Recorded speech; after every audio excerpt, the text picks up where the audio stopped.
Hi guys, good morning mga kasisi. Magsabaw da ita karon guys.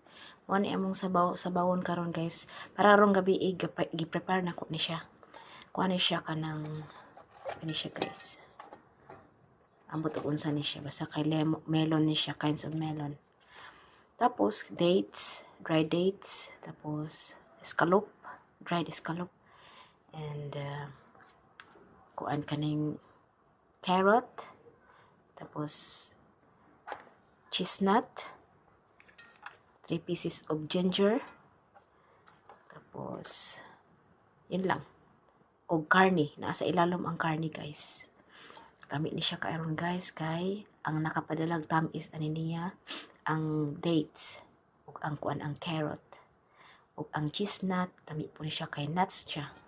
Dayon last one 5 minutes ikan sa pagkabukal or pagka kuan sa oras ibutang ni siya guys. Kani siya. Or siya ka ng mushroom, kinds of mushroom gyapon siya guys. Lami kini siya guys. Akong sabaw karong gabi pero lutoon sabawon ako daan ron. Tapos i-reheat rin hamo niya. Babu!